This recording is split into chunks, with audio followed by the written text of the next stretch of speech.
இயேசு கிறிஸ்துவின் நாமத்தினாலே உங்களை வாழ்த்துகிறோம்.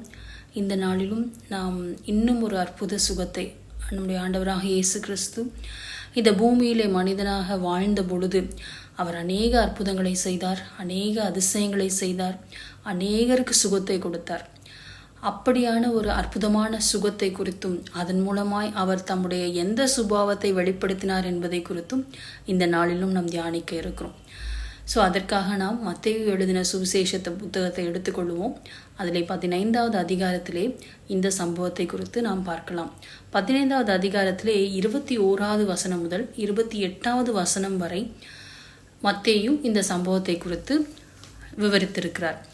இதே சம்பவத்தை நாம் மார்க் எழுதின புஸ்தகத்திலே சுவிசேஷ புஸ்தகத்திலே 7வது அதிகாரத்திலே 24வது வசனத்திலிருந்து 31வது வசனம் வரைக்கும் நாம் இந்த சம்பவத்தை குறித்து பார்க்கலாம். 30வது வசனம் வரைக்கும்.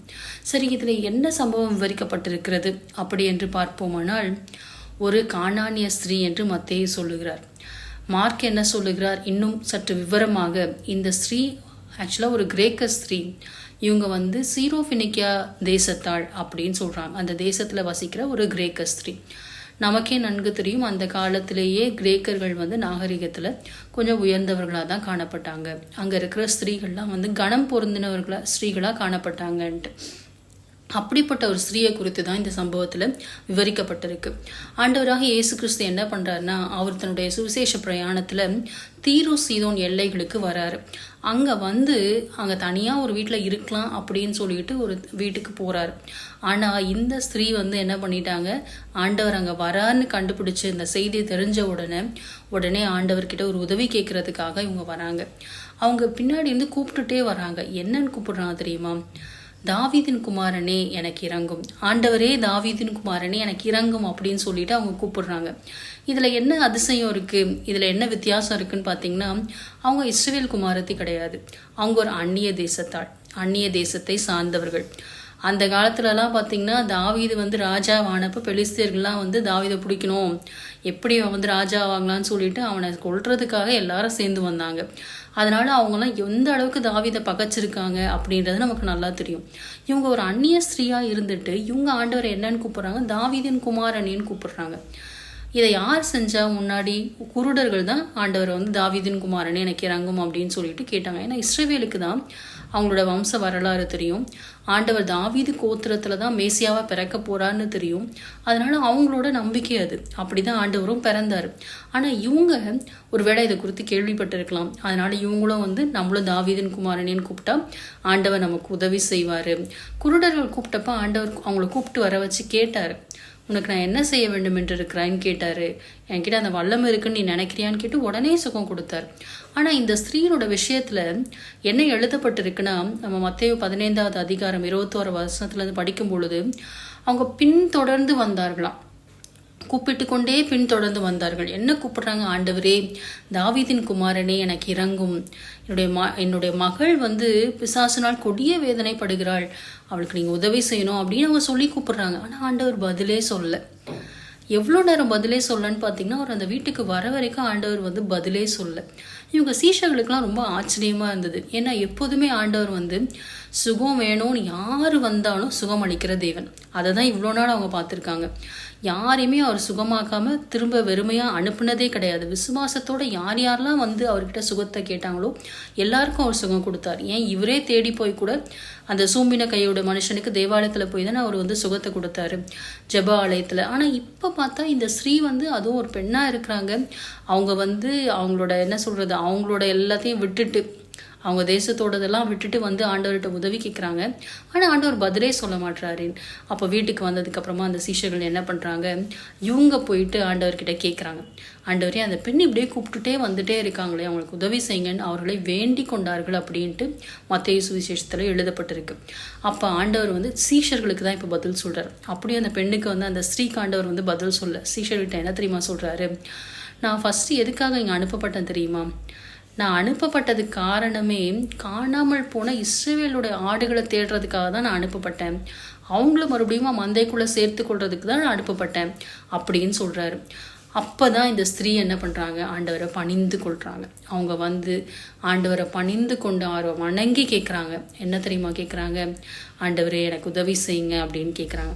இப்போ ஆண்டவர் அந்த இயேசு என்ன பண்ணுறாரு, ஆண்டவராக இயேசு கிறிஸ்து இந்த ஸ்திரீ கிட்ட பதில் சொல்கிறார். இப்போ தான் இவ்வளோ நேரத்துக்கு அப்புறமா இந்த ஸ்திரீக்கு ஒரு பதிலே சொல்கிறார். என்ன தெரியுமா பதில் சொல்கிறாரு, பிள்ளைகளோட அப்பளத்தை எடுத்து எப்படி நாய்க்குட்டிகளுக்கு போட முடியும், அது நல்லது கிடையாது, முதல்ல பிள்ளைகள் திருப்தி ஆகட்டும் அப்படின்ட்டு அவர் சொல்கிறாரு. ஆண்டவர் எதை வந்து பிள்ளைகளின் அப்பம்னு சொல்கிறாரு, சுகத்தை. ஆண்டவர் இங்கே வந்தது காணாமல் போன இஸ்ரவேல் ஆடுகளை திரும்ப மந்தைக்கு சேர்க்கணுன்ட்டு அவங்களுக்கு சுகத்தை கொடுக்கறது தான் ஆண்டவர் பிள்ளையின் அப்பம்னு சொல்கிறாரு. உடனே இப்போ நம்மளாக இருந்தால் கூட வந்து ஒரு அஃபண்ட் ஆகும்ல, என்னடா நம்மளை நாய்க்குட்டின்னு சொல்லிட்டாரே அப்படின்ட்டு. ஆனால் அவங்க அந்த மாதிரிலாம் நினைக்காம இவர் ஆண்டவர்ன்றதை அவங்க அறிந்திருந்தபடினால அவங்க என்ன தெரியுமா சொல்கிறாங்க, ஆண்டவரே உண்மைதான், நீங்கள் சொல்கிறது மெய்தான், ஆனால் எஜமானுடைய மேஜையிலிருந்து விழுற துணிக்கைகளை அந்த நாய்க்குட்டிகள் சாப்பிடுமே, எஜமானோட மேடையில் பிள்ளைகளும் அமர்ந்திருக்காங்க தான், அந்த பிள்ளைகள் சிந்துற துணிக்கைகளை அந்த நாய்க்குட்டிகள் சாப்பிடுமே அப்படின்னு. அவங்க எதுக்காக தெரியுமா கேட்குறாங்க, அந்த அப்பத்துக்காக கேட்கல, ஆனால் அந்த துணிக்கைக்காக கேட்குறாங்க. நீங்கள் ஒரு ப்ரெட்டை பார்த்தீங்கன்னா, ஒரு அப்பத்தை பார்த்தீங்கன்னா, நம்ம கடையில் வாங்குகிற ப்ரெட்லாம் பார்த்தீங்கன்னா அதோட ஓரத்தில் அப்படியே வந்து ப்ரௌன் கலரில் இருக்கும் கிறிஸ்பியாக. அதுதான் வந்து நம்ம சாப்பிடும்போது கீழே விழக்கூடிய ஒரு பங்கு. அந்த ஓரத்தில் இருக்கிற துணிக்கையை தான் இந்த ஸ்திரீ வந்து ஆண்டவர்கிட்ட வந்து கேட்குறாங்க. அப்போ ஆண்டவர் சொல்கிறாரு, ஸ்ரீயே உன் விசுவாசம் பெரியது, நீ விரும்புகிறபடியே ஆக கடவுது அப்படின்னு சொல்கிறாரு. மார்க் இதை எப்படி எழுதுறாருன்னா, ஆண்டவர் அவர்கிட்ட என்ன சொன்னாராம், இந்த உன் வார்த்தை நிமித்தம் நீ போகலாம், பிசாசுன் மகளை விட்டு நீங்கியது அப்படின்னு அங்கேருந்து ஆண்டவர் ஒரு விடுதலையை பிரகடப்படுத்துகிறார். அப்போ அந்த நேரத்திலேயே அந்த சிறு பெண், அவங்களுக்கு இருந்த குழந்தைக்காக, அந்த சின்ன பொண்ணுக்காக தான் அவங்க வந்திருக்காங்க. அந்த சிறு பெண் உடனே ஆரோக்கியமானாள். இவங்க வீட்டுக்கு போய் பார்க்குறாங்க, அந்த பொண்ணு அமைதியாக கட்டிலில் படுத்திருந்தாள். அப்படி இருக்கு. எத்தனை நாள் அவள் படுக்காமல் இருந்தாலோ, எத்தனை நாள் அவள் தூங்காமல் இருந்தாலோ தெரியாது, எத்தனை நாள் இவங்க இந்த வேதனையை அனுபவிச்சாங்களோ தெரியாது. ஆனால் என்ன ஆகுது, ஆண்டவர் அந்த நேரத்தில் வந்து சுகத்தை கொடுக்குறார். ஆண்டவர் வழக்கமாக இந்த மாதிரி பண்ணுறவர் கிடையாது.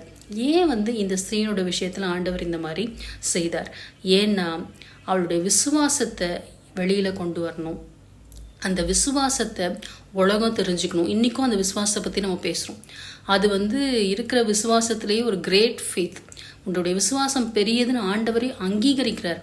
ஆண்டவருக்கு தெரியும் அந்த ஸ்ரீக்குள்ள அந்த விசுவாசம் இருக்குதுன்னு. அவர் தான் விசுவாசத்தை துவக்குகிறவரும் முடிக்கிறவருமா இருக்கிறார். அவரை பற்றி கேள்விப்பட்ட உடனே இவங்களும் என்ன நம்புகிறாங்க, கண்டிப்பாக நம்ம ஆண்டவர்கிட்ட போனால் நம்ம பெண்ணுக்கு விடுதலை கிடைக்கும், நம்முடைய அந்த பெண்ணுக்கு அந்த பிசாசு பிடியிலிருந்து விடுதலை கிடைக்கும் அப்படின்னு சொல்லிட்டு அவரை நம்பி அவங்க வராங்க. அவங்களோட விசுவாசத்தை இந்த உலகத்துக்கு வெளிக்கொறணுன்றதுக்காக தான் ஆண்டவர் வந்து உடனே பதில் கொடுக்காம கொஞ்சம் காலம் தாழ்த்துறார். ஆனால் காலம் தாழ்த்தினாலும் ஆண்டவர் அந்த மகளுக்கு விடுதலையை கொடுக்கிறார்.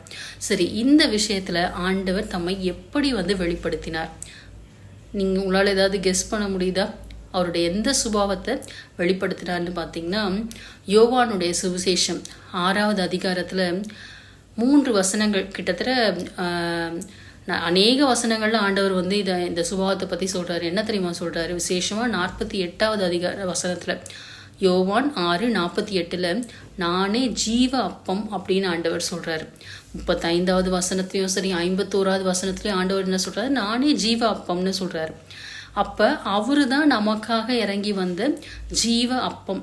அவர் நமக்குள்ளே இருக்கிறதுனால தான் நம்ம சுகத்தோட வாழ முடியுது. அது மட்டும் இல்லை, நமக்குள்ளே இருக்கிறதுனால தான் நமக்கு நித்திய ஜீவன்ற அஷூரன்ஸும் நமக்கு இருக்குது.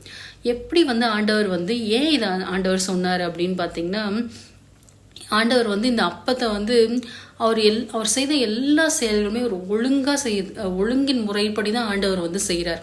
நம்ம ஒரு சாதாரண ஒரு மலர், ஒரு புஷ்பத்தை பார்த்தா கூட அந்த இதழ்கள்லாம் பார்த்தீங்கன்னா எல்லாம் ஒரே மாதிரி இருக்கும். எல்லாத்துலேயுமே ஆண்டவர் வந்து ஒரு ஒழுங்கை கடைபிடிக்கிற ஆண்டவர். அதனால தான் இந்த அற்புதத்தை செய்கிறதுக்கு முன்னாடி பார்த்தீங்கன்னா, இப்போ மத்தேயு 15வது அதிகாரத்தில் இந்த அற்புதத்தை குறித்து விவரித்திருக்குது. 14வது அதிகாரத்தில் இன்னொரு அற்புதத்தை பற்றி சொல்லியிருக்கு. அதே போல தான் மார்க்கில் வந்து 7வது அதிகாரத்தில் இந்த அற்புத விடுதலை குறித்து சொல்லப்பட்டிருக்கு. அதற்கு முந்தின அதிகாரம் 6வது அதிகாரத்தில் இந்த சம்பவம் விவரிக்கப்பட்டிருக்கு. அப்படி என்ன விவரிக்கப்பட்டிருக்குன்னு பார்த்தீங்கன்னா, இதே அப்பத்தை குறித்து தான் ஆண்டவர் வந்து ஒரு அற்புதத்தை செஞ்சார். நம்ம எல்லாருக்கும் தெரிஞ்ச அந்த 5 அப்பம் 2 மீனும் ஒரு சின்ன பையன் வச்சுருந்தான். வனாந்திரத்துக்கு ஆண்டவர் வந்து ஆண்டவர் சீஷர்களோட தனியாக இருக்கணும்னு தான் போகிறார். ஆனால் ஜனங்கள்லாம் தேடி வந்துடுறாங்க. அவ்வளோ ஜனங்களை பார்த்தோன்னே ஆண்டவர் மனதுருகி என்ன பண்ணுறாரு, அவங்களுக்கு உபதேசிக்க ஆரம்பிச்சுறாரு. உபதேசித்து சாயங்காலம் ஆயிடுச்சு. இப்போ சீஷர்களும் வந்து சொல்கிறாங்க, ஆண்டவரும் சொல்கிறாரு இவங்களுக்கு அப்பம் கொடுக்கணுமே அப்படின்ட்டு. அப்போ வந்து எங்ககிட்ட வேறு எந்த அப்பமும் இல்லை, கடைக்கு போய் வாங்கினாலும் எத்தனை பேர் எப்படி போஷிக்க முடியும் அப்படின்னு கேட்டப்ப அப்போ வந்து இவங்க சொல்கிறாங்க, ஒரு பையன்கிட்ட 5 அப்பம் 2 மீன் இருக்குது. இந்த அற்புதம் பார்த்திங்கன்னா எல்லா 4 சுவிசேஷ புஸ்தகத்துலையும் இது எழுதப்பட்டிருக்கு. யோவான் 6வது அதிகாரத்துலையும் இது எழுதப்பட்டிருக்கு, லூக்கா 9வது அதிகாரத்தில் இதை பற்றி எழுதப்பட்டிருக்கு, அதுக்கப்புறமா மத்தேயு 14வது அதிகாரம், மார்க் 6வது அதிகாரம் எல்லாத்துலேயும் இந்த விசேஷித்த அற்புதத்தை குறித்து எழுதப்பட்டிருக்கு. ஆண்டவர் அந்த 5 அப்பத்தையும் 2 மீனையும் எடுத்து ஸ்தோத்தரித்து பிதாவாகிய தேவனை நோக்கி வேண்டிக் கொண்டு அதை அவர்களுக்கு பரிமாறின பொழுது கிட்டத்தட்ட 5000 புருஷர்கள் வந்து போஷிக்கப்பட்டிருக்காங்க. ஸ்ரீகள் பிள்ளைகளுக்கு கணக்கில்லை. அப்படி வந்து அவங்கள போஷிச்சார். இந்த போஷித்து முடித்ததுக்கப்புறமா ஆண்டவர் அவங்க சீஷர்களை வந்து அக்கறைக்கு நீங்கள் போங்க, நான் தனியாக ஜெபம் பண்ணோன்னு சொல்லிட்டு படகுல அனுப்பி வச்சிடறாரு. அப்புறமா இவர் ஜெபத்தெல்லாம் முடிச்சுட்டு நடு ஜாமத்தில் வந்து கடல் மேலே நடந்து போயிட்டு அவங்கள சேர்ந்துக்கிட்டாருன்ட்டு நம்ம அந்த அதிகாரத்தில் படிக்கிறோம். இதற்கு அப்புறமா ஜனங்க ஆண்டவரை தேடி இப்போ வராங்க. வரும்போது ஜனங்க ஆண்டவரை பார்த்துட்டு, எங்கே ஆண்டவரே போயிட்டீங்க, உங்களை தேடி வந்தேன். அப்போ ஆண்டவர் சொல்கிறாரு, நீங்கள் எதுக்காக என்னை தேடி வந்தீங்கன்னு தெரியும். நீங்கள் வந்து அப்போ சாப்பிட்டு திருப்தி அடைஞ்சதுனால தான், அப்பத்துக்காக தான் என்னை தேடி வந்தீங்க. நீங்கள் இதை தேடாதீங்க, ஆண்டவருடைய கிரியைகளை செய்யணும்னு தேடுங்க அப்படின்னு. அப்போ அவங்க கேட்குறாங்க, தேவனே ஆண்டவருடைய கிரியைகள்னால் நீங்கள் எதை சொல்ல வரீங்க அப்படின்னு சொல்லிட்டு கேட்குறாங்க. அவர் சொல்கிறாரு, நீங்கள் என்ன விசுவாசிங்க, அதுதான் தேவனுடைய கிரியை. அப்போ அவங்க கேட்குறாங்க, உங்களை விசுவாசிக்கிறதுக்கு நீங்கள் எங்களுக்கு ஏதாவது ஒரு அடையாளத்தை காட்டுங்க. எனக்கு இதை படித்தப்போ ரொம்ப ஆச்சரியமாக இருந்தது. ஏன்னா அப்போ தான் ஆண்டவர் வந்து வெறும் 5 அப்போ 2 மீனை பெருக்கி 5000 பேருக்கு போஷிச்சிருக்காரு. அந்த ஜனங்க அவங்க அந்த படகு போனப்போ ஆண்டவர் கூட போகலன்னு தெரியும். ஆனால் ஆண்டவர் அந்த படகுலேருந்து வரும்போது திரும்பி வராரு. இதெல்லாம் உங்களுக்கு ஒரு அடையாளமாக அற்புதமாக எப்படி தெரியாமல் போச்சுன்னு தெரியல. அவ்வளோ உணர்வு இல்லாதவர்களாக அவங்க வந்து இருந்திருக்காங்க. அப்போ ஆண்டவர்கிட்ட அடையாளத்தை கேட்குறாங்க. என்ன சொல்லி திரும்ப கேட்குறாங்க, இந்த மத்தேயுனோட சுவிசேஷத்தில் நம்ம படிக்கும் பொழுது இந்த 14வது அதிகாரத்தில் அவங்க என்ன கேட்குறாங்கன்னா, நீங்கள் 30வது 31வது வசனத்தில் நம்ம வாசிக்கலாம், மோசே வந்து வானத்திலேருந்து மன்னாவை வரவழைச்சு ஜனங்களுக்கு போஷித்தாரு. இந்த அப்பத்தையும் மீனையும் சாப்பிட்டவங்க கேட்குறாங்க, அந்த மாதிரி நீங்கள் எங்களுக்கு என்னத்தை கொடுத்தீங்க அப்படின்னு கேட்குறாங்க. என்ன அடையாளத்தை காட்டுறீங்க அப்படின்னு. அப்போ ஆண்டவர் சொல்கிறாரு, மோசையாவது வானத்துலேருந்து மண்ணாவை தான் வர வச்சாரு, நான் நேரடியாக வானத்துலேருந்து இறங்கி வந்திருக்கிற அப்பம் நானே அப்படின்னு சொல்கிறாரு. நீங்கள் என்ன புசிச்சிங்கன்னா நீங்கள் நித்திய ஜீவனை அடைவீங்க, நீங்கள் வந்து வாழ்வடைவீங்க அப்படின்னு ஆண்டவர் சொல்கிறாரு. ஆனால் இந்த ஜனங்கள் அப்பொழுதும் உணர்வில்லாதவங்களாக இருந்திருக்காங்க. அதுக்கப்புறமா தான் இந்த கிரேக்க ஸ்திரீ வந்து ஆண்டவர்கிட்ட வந்து உதவி கேட்கும் பொழுது ஆண்டவர் என்ன சொல்கிறார், பிள்ளையின் அப்பம், பிள்ளைகளுக்காக தான் நான் இந்த அப்பத்தை கொடுக்க வந்தேன். அவர் வாயிலேருந்து புறப்படுற ஒரு வார்த்தையும் அப்பந்தான், அவரே வார்த்தை தானே. ஆண்டவராக இயேசு கிறிஸ்து யாரு, நம்முடைய தேவன் ஆகிய கர்த்தர், அவருடைய வார்த்தை மாம்சத்தில் வெளிப்பட்டது தான் ஆண்டவராக இயேசு கிறிஸ்து, நமக்கெல்லாம் தெரியும். அப்போ அந்த வார்த்தை போகும்போது சும்மா திரும்பி வருமா? ஆண்டவர் எப்படி சுகத்தை கொடுக்குற எல்லா சுகத்துலையும் நீங்கள் பார்த்தீங்கன்னா ஒரு மாஸ் ஹீலிங், ஒரு பெரிய கூட்டத்தை ஆண்டவர் சுகமாக்குறாருன்னா முதல்ல அவங்களுக்கு வார்த்தையினால போதிக்கிறார்.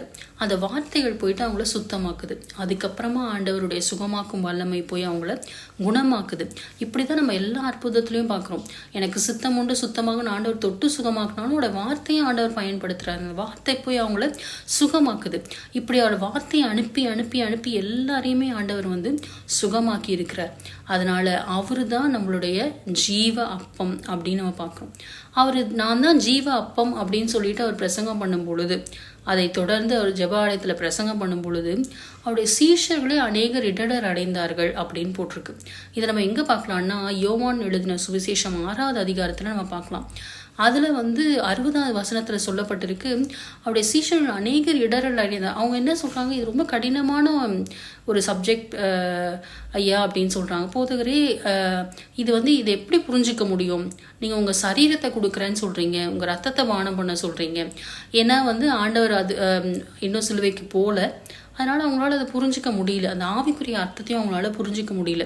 எப்படி வந்து உங்கள் மாம்சத்தை எங்களுக்கு கொடுக்குறேன்னு சொல்கிறீங்க அப்படின்னு சொல்லிட்டு அவங்க ரொம்ப இடரல் அடைந்தார்கள் அப்படின்னு போட்டிருக்கு. அது மட்டும் இல்லை, 66வது வசனத்தில் போட்டிருக்கு, அநேக சீஷர்கள் பின்வாங்கி போனார்கள் அப்படின்னு போட்டிருக்கு. அப்போ தான் ஆண்டவர் கேட்குறாரு மற்ற 12 சீஷர்களையும் பார்த்து, நீங்களும் பின்வாங்கி போகிறீங்களான்னு கேட்குறாரு. அப்போ வந்து அவங்க, ஆண்டவர் இல்லை ஆண்டவரே, நித்திய ஜீவ வசனங்கள் உங்களிடத்தில் இருக்கே, நாங்கள் ஏன் பின்வாங்க போகிறோம் அப்படின்னு சொல்லிட்டு அவங்க ஆண்டவர் கூட இருக்காங்க. அப்போ ஆண்டவர் ஜீவ அப்பமாக இருக்கிறதுனால தான் நமக்கு சுகம், ஆண்டவர் ஜீவ அப்பமாக இருக்கிறதுனால தான் நமக்கு நித்திய ஜீவன் அப்படின்றது நாம் எல்லாரும் அறிந்த ஒரு உண்மை. ஒரு சமயம் ஒரு பெண் வந்து ரட்சிக்கப்பட்டாங்க. அவங்க கணவர் ரட்சிக்கப்படல, அவங்க மட்டும் ரட்சிக்கப்பட்டாங்க. அவங்க கணவருக்கு தெரியாமல் அவங்க சபைக்கு போயிட்டு இருந்தாங்க. ஒரு நாள் வந்து அவங்க சபைக்கு கிளம்பும்போது அவங்க கணவர் வந்து கண்டுபிடிச்சிட்டு நீ எங்கே போகிற அப்படின்னு கேட்டவுடனே இவங்க அந்த மாதிரி நான் வந்து சபைக்கு போகிறேன் அப்படின்னு சொன்ன உடனே, எதுக்கடி சபைக்கு போகிற அப்படின்ன உடனே அவங்க வந்து இன்றைக்கி வந்து திருவிருந்து ஆராதனை இருக்குது அப்படின்னு அதை பற்றி அவங்க வந்து எக்ஸ்பிளைன் பண்ணியிருக்காங்க. அப்போ அவங்க வந்து கணவர் சொல்லியிருக்காரு, இது எப்படி வந்து நம்பவே முடியலையே, ஆண்டவருடைய சரீரத்தை எப்படி அப்பமாக வந்து அவர் நமக்கு கொடுக்க முடியும் அப்படின்னு சொல்லிட்டு நீ வந்து பொய் சொல்கிற அப்படின்னு சொல்லியிருக்காரு. இல்லைங்க, உண்மையிலே வந்து ஆண்டவருடைய சரீரமாகிய அப்பத்தை தான் வந்து கொடுப்பாங்க. அதை நம்ம புசிக்கும் பொழுது நம்மளுடைய சரீரத்திற்கும் அது வந்து சுகத்தை கொடுக்கும். அது நமக்கும் ஆண்டவருக்கும் இருக்கிற ஐக்கியத்தை வந்து அந்த உடன்படிக்கை அதை ஞாபகப்படுத்துறதா இருக்குது அப்படின்னு சொல்கிறாங்க. உடனே அவன் கணவர் சொல்கிறார், சரி நான் இன்னைக்கு நீ வந்து சபைக்கு போ, ஆனால் நீ வரும்போது நீ சொன்ன மாதிரி உன்னோட ஆண்டவரோட சரீரத்தை நீ வாங்கிட்டு வரலன்னா உன்னை நான் வழி பண்ணிவிடுவேன் அப்படின்னு சொல்லியிருக்கார். அப்படி நீ வாங்கிட்டு வந்தீன்னா நானும் கூட சேர்ந்து சபைக்கு வருவேன் அப்படின்ட்டு. இவங்களுக்கு வந்து இவருக்கு எப்படி புரிய வைக்கிறதுன்னு தெரில. ஆண்டவருடைய அப்பம் வந்து சரீரத்திற்கு அடையாளமாக இருக்குது, இந்த மனுஷன் என்னன்னா சரீரத்தையே வாங்கிட்டு வர சொல்கிறாரே அப்படின்னு சொல்லிட்டு சபைக்கு போயிட்டாங்க.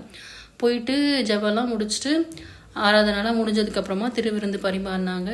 இவங்களும் வந்து திருவிருந்தை வாங்கிட்டு வெட்டியாக கையில் பிடிச்சிட்டு வந்துட்டாங்க. வந்தவுடனே கணவர் கேட்குறாரு, என்ன வாங்கிட்டு வந்தியான்னு. வாங்கிட்டு வந்தாங்க அப்படின்னு ரொம்ப ஜெபத்தோடு இவங்க என்ன பண்ணுறாங்க, ஆண்டவரே இவரோட ஆவிக்குரிய கண்களை திறந்தருளுங்க, என்னாலே இவருக்கு இதை புரிய வைக்க முடியல, நீங்கள் புரிய வைங்கன்னு சொல்லிட்டு அவங்க கைகளை திறந்து காட்டுறாங்க. பார்த்தா உண்மையிலேயே ஒரு சின்ன மாம்சத்துண்டு இருந்துதான். இவங்களுக்கே ரொம்ப ஆச்சரியமாயிடுச்சான். அப்போது வந்து இவர் வந்துட்டு போயிட்டு பக்கத்தில் இந்த லேப்லலாம் போயிட்டு டெஸ்ட் பண்ணி பார்க்குறாருன்னா, இது உண்மையிலேயே ஒரு மாம்சத்துண்டு, ஒரு மனுஷனுடைய மாம்சத்துண்டு, எப்படி இது உங்களுக்கு கிடச்சிது அப்படின்னு. அப்படி அவங்க பேசி ஆராய்ச்சி செய்துட்டு இருக்கும்போதே அவங்க கண்களுக்கு முன்பாகவே அந்த மாம்சத்துண்டு மறைந்து போனதாம். அப்போ தான் வந்து அந்த கணவர் ரட்சிக்கப்பட்டார். இவங்களோட விசுவாசமும் வந்து இன்னும் உறுதியாச்சான். அந்த ஆராய்ச்சி செஞ்ச அந்த லேபில் அந்த எல்லாருமே வந்து ரட்சிக்கப்பட்டிருக்காங்க. இது ஆண்டவருடைய சரீரம். இன்றைக்கும் ஆண்டவருடைய சரீரமும் ஆண்டவருடைய ரத்தமும் அதே வல்லமையோடு இருக்குது. நம்ம திருவிருந்தில் பங்கேற்கும் போது ஆண்டவர் சொல்கிற ஒரே கட்டளை தான், பரிசுத்தமாக அதில் பங்கேற்கணும். ஏன்னா அது அவருடைய பரிசுத்தமான சரீரம். பரிசுத்தத்தோடு அதை நம்ம உட்கொள்ளும் பொழுது நம்முடைய சரீரத்திற்கு அவர் கொடுத்த சுகத்திற்கு அது வந்து ஒரு அடையாளமாக இருக்குது. அநேகர் வந்து வியாதியிலிருந்து இதில் பங்கேற்று ஆண்டவருடைய அப்பத்தில் சரீரத்தில் பங்கேற்று திருவிருந்தில் பங்கேற்று சுகத்தை பெற்றுக்கொண்டு இருக்கிறார்கள். ஆனால் அதை பங்கேற்கிறதுக்குன்னு ஒரு முறைமை இருக்கிறது. ஆகவே ஏன் இதெல்லாம் நான் பார்த்தீங்கன்னா, ஆண்டவர் தான் ஜீவ அப்பம். அந்த ஜீவ அப்பத்தினால தான் நாம் இன்றும் வந்து அவருக்குள்ளாக நிலைத்திருக்க முடிகிறது. ஒரு நிலையான ஒரு பரிசுத்தமான வாழ்க்கையை வாழ்கிறதுக்கு ஆண்டவர் நமக்குள்ளே இருந்தால் தான் அது வந்து சாத்தியமாகிறது. ஆகவே இந்த சுகத்தில், இந்த அற்புத சுகத்தில் நம்ம என்ன பார்த்தோம், ஆண்டவர் நம்ம எப்படி வெளிப்படுத்தி இருக்கிறார், நானே ஜீவ அப்பம். யோவான் 6:48 படி அவரே நம்முடைய ஜீவ அப்பமாக அவர் வந்து தம்மை வெளிப்படுத்தி இருக்கிறார். இன்னும் ஒரு சுவாரஸ்யமான விஷயம் என்னென்னா, சரி இதுக்கு வந்து என்ன எபிரேய பதம் அப்படின்னு நான் வந்து தேடிட்டு இருந்தேன். அப்போ தேடிட்டு இருந்தப்ப நம்ம எல்லாம் ரொம்ப கேள்விப்பட்ட ஒரு பதத்தை நான் பார்த்தேன். என்னன்னா, பிரெட்டுக்கு வந்து என்ன சொல்கிறாங்கன்னா, இப்போ நம்ம வந்து ஆண்டவர் பிறந்த ஊர் எதுன்னு கேட்டாக்கா, ஆண்டவராக இயேசு கிறிஸ்து எந்த ஊரில் பிறந்தார் அப்படின்னு சொன்னால் என்ன சொல்லுவீங்க எல்லாரும்? பெத்லஹேம்னு கரெக்டாக சொல்லுவீங்க, அப்படி தானே? அந்த பெத்லஹேமை நம்ம ரெண்டாக பிரிக்கலாம். பெத் லெஹேம். பெத்துன்றது ஹவுஸ், வீடு. லெஹேம்ன்றதுக்கு என்ன மீனிங்னா பிரெட், அதாவது அப்பம். அப்படின்னா பெத்லஹேம் அப்படின்னா என்ன அர்த்தம்னாக்கா, அது வந்து அப்பத்தின் வீடு அப்படின்ட்டு அர்த்தம். எவ்வளோ அழகாக அந்த பேரை வந்து ஆண்டவர் முன்னாடியே சூட்டியிருக்கார் பாருங்கள். பெத்லஹேம்லேருந்து தான் ஜீவப்பமாகி இயேசு கிறிஸ்து பிறக்க போகிறான்னு தெரிஞ்சு அந்த இடத்துக்கு ஆண்டவர் வந்து பெத்லஹேம்னு பேர் வச்சுருக்கார். இதே மாதிரி தானே பெத்தேல் பேரும் பெத் ஏல் அப்போனா அது ஆண்டவருடைய வீடு. ஏழ்லாம் தேவனாகிய கர்த்தர், ஒரே தேவனாகிய சிருஷ்டிகர்த்தர். அப்போ ஏழோட வீடு, அதை தான் யாக்கோபு பேர் வைப்பார். அவர் அந்த தரிசனத்தை பார்த்தப்ப இது தேவனுடைய வீடாக இருக்கிறதுன்னு சொல்லிட்டு பெத் ஏல் அப்படின்ட்டு பேர் வைப்பார். ஸோ பெத்லஹேம்லேருந்து நமக்கு அப்பத்துக்கு லெஹேம் அப்படின்னு தெரிஞ்சிடுச்சு. சரி, ஆண்டவர் நானே ஜீவ அப்பம்னு சொன்னார். அப்போ ஜீவனுக்கு என்ன எபிரேய பதம் அப்படின்னு பார்த்தீங்கன்னா ஹயீம் அப்படின்னு சொல்கிறாங்க. ஸோ இது ரெண்டுத்தையும் சேர்த்து பிரெட் ஆஃப் லைஃப், அவரே ஜீவ அப்பம் அப்படின்றதுக்கு எபிரேய பதம் என்னன்னா லெஹேம் ஹா ஹயீம். ஸோ இதுதான் அதனோட எபிரேய பதம். ஸோ நம்மளுடைய ஆண்டவர் நம்முடைய ஜீவ அப்பமாக இருக்கிறதுனால, அது பிள்ளைகளுடைய அப்பமாக இருக்கிறதுனால சுகம் நம்முடைய சுதந்திரமாக இருக்கிறது. பரிபூர்ண சுகம் நம்முடைய சுதந்திரமாக இருக்கிறது. நித்திய ஜீவன் அவன் நமக்கு தந்த வாக்குத்தத்தமாக இருக்கிறது. அவரை நோக்கி பார்ப்போமா? இன்னைக்கு ஒரு வேளை அது பிசாசன் பிடியாக இருக்கலாம், வேற எந்த விதமான ஒரு விடுதலை உங்களுக்கு வேணும்னாலும் இந்த ஜீவ அப்பம் உங்களுக்குள்ளாய் வரும் பொழுது ஆண்டவர் அந்த விடுதலை கொடுக்க வல்லவராக இருக்கிறார். வேற என்ன வியாதி சுகவீனமாக இருந்தாலும் இந்த ஜீவ அப்பத்தை நீங்கள் உட்கொள்ளும் பொழுது ஆண்டவர் உங்களுக்கு அந்த சுகத்தை தர வல்லவராக இருக்கிறார். அவரை நோக்கி பார்ப்போமா? ஈசப்பா, நீர் கிருபையாய் தாயமாய் கொடுத்த இந்த அருமையான வேலைக்காக உமக்கு நான் நன்றி செலுத்துகிறோம் சுவாமி. இந்த நாளிலும் ராஜா, நீர் எப்படி தகப்பனே ஜீவ அப்பமாய் தகப்பனே அந்த தகப்பனை கானானிய ஸ்திரீக்கு ராஜா, அந்த கிரேக்க ஸ்திரீயின் சிறு பெண்ணை தகப்பனே நீர் குணமாக்கினீரே ராஜா, அந்த பிசாசின் பிடியிலிருந்து நீர் விடுதலை செய்தீரே சுவாமி. அப்பா, இந்த வேளையிலோ சுவாமி தகப்பனை எந்த விதமான கட்டுகளோடு உடைய ஜனங்கள் இருந்தாலும் ராஜா, நீர் அவர்களுக்கு இந்த பரிபூர்ண விடுதலை நீர் கட்டளை இடுவீராக சுவாமி. அப்பா, ஜீவ அப்பமாகிய நீர் தகப்பனை கத்தாவே ராஜா, அவர்களுக்குள்ளாய் வரும் பொழுது ராஜா, அவர்களும் இந்த பரிபூர்ண சுகத்தையும் விடுதலையும் பெற்றுக்கொள்வார்களே சுவாமி. தேவரீர் தகப்பனை கத்தாவே இந்த பாக்கியத்தை ராஜா இந்த ஜனங்களுக்கு நீர் அருளி செய்வீராக ராஜா, நீர் கிருபையாய் அருளி செய்வீராக ராஜா. இது பிள்ளைகளின் அப்பமாய் இருக்கிறதே சுவாமி. உம்முடைய நாமத்தை ஏற்றுக்கொண்டவர்கள் ராஜா, உம்முடைய இரத்தத்தினால் கழுவப்பட்டவர்கள் சுவாமி. அப்பா தகப்பனை இதற்கு பாத்திரராய் இருக்கிறார்களே ராஜா, இந்த சர்வாங்க சுகத்திற்கு பாத்திரராய் இருக்கிறார்களே ராஜா, இந்த சர்வாங்க பலத்திற்கு பாத்திரராய் இருக்கிறார்களே சுவாமி. அவர்களுக்கு இந்த வேளையிலே தகப்பனை இந்த சர்வாங்க சுகத்தையும் பலத்தையும் நீர் அருளி செய்வீராக ராஜா. தகப்பனை ஒருவேளை தகப்பனை கண்ணுக்கு தெரியாத கட்டுகளா இருக்கலாம் சுவாமி, கண்ணுக்கு தெரியாத அடிமைத்தனங்களா இருக்கலாம் சுவாமி. அப்பா, எந்தெந்த காரியங்களிலிருந்து அவர்கள் விடுதலை பெற வேண்டுமோ ராஜா, அந்தந்த காரியங்களிலெல்லாம் அவளுக்கு ஒரு முழுமையான விடுதலை நீர் கட்டளை இடுவீராக ராஜா. இந்த உலகத்திலிருந்து தகப்பனை அவளுக்கு தகப்பனை நீர் விடுதலை தருவீராக ராஜா. உலகத்தின் தகப்பனை சுபாவத்திலிருந்து அவளுக்கு விடுதலை நீர் தருவீராக ராஜா. அப்பா, அவளை தேவனுடைய பிள்ளைகளாய் மாற்றுங்க ராஜா. உலகத்தின் பிள்ளையாய் இருக்கிற அவர்களை தகப்பனை ராஜாதி ராஜாவாகிய உம்முடைய பிள்ளைகளாய் நீர் மாற்றுங்க சுவாமி. அப்பா, எந்த காரியம் தகப்பனை எந்த உலகத்தின் காரியம் அவளை கட்டி வைத்திருந்தாலும் ராஜா, ஒருவேளை தகப்பனை தீய நண்பர்களின் தகப்பனை கத்தாவே கட்டுகளாய் இருக்கலாம் சுவாமி. அப்பா தகப்பனை கத்தாவே மற்ற தகப்பனை கத்தாவே சுபாவங்களா இருக்கலாம் சுவாமி. அது எந்தெந்த கட்டா இருந்தாலும் சுவாமி, வியாதியின் கட்டா இருக்கலாம் ராஜா, அது எந்த கட்டா இருந்தாலும் ராஜா, இப்பொழுதே இப்பொழுதே இப்பொழுதே இயேசு கிறிஸ்துவின் நாமத்தினாலே ஜீவ அப்பமாகிய எங்கள் இயேசு கிறிஸ்துவின் நாமத்தினாலே நாங்கள் விடுதலையை கட்டளையிடுகிறோம் சுவாமி. அப்பா, உம்முடைய ஜீவன் அவர்களுக்குள் இறங்கட்டும் சுவாமி. அந்த ஆத்துமா உமக்கு சொந்தம் ராஜா, அந்த ஆவி உமக்கு சொந்தம் ராஜா. அப்பா, நீ ஜீவ அப்பமாய் ஒரு மனிதனுக்குள் இறங்கி வரும் பொழுது ராஜா, அந்த ஆத்துமாவை நீர் விடுவிக்கிறீரே சுவாமி, அந்த ஆவியை நீர் உயிர்ப்பிக்கிறீரே ராஜா. அது நித்திய ஜீவனை தகப்பனை அடையும் பாக்கியத்தை நீர் கொடுக்கிற தேவனாய் இருக்கிறீரே சுவாமி. இந்த வேளையிலே ராஜா உம்முடைய சுகமாக்கும் வல்லமை தகப்பனே அப்பா, இப்பொழுது தகப்பனை கத்தாவே ராஜா, இந்த செய்தியை தியானித்துக் கொண்டிருக்கின்ற கேட்டுக்கொண்டிருக்கிற ஒவ்வொருவர் மீதும் தகப்பனே வந்து இறங்குவதாக என்று இயேசு கிறிஸ்துவின் நாமத்தினாலே நாங்கள் கட்டளையிடுகிறோம் சுவாமி. Let them be free, Lord Jesus. Let there be freedom in every aspect of their life, Lord. In the name of the Lord Jesus Christ and the blood of the Lamb. நன்றி இயேசு சுவாமி. தொடர்ந்து தகப்பனே உம்முடைய ஆளுகை தகப்பனே அப்பா எங்கள் ஒவ்வொருவர் மீதும் உண்டாயிருக்கட்டும் சுவாமி. ஆண்டவராக இயேசு கிறிஸ்துவின் நாமத்தினாலே கேட்கிறோம் பிதாவே. ஆமென்.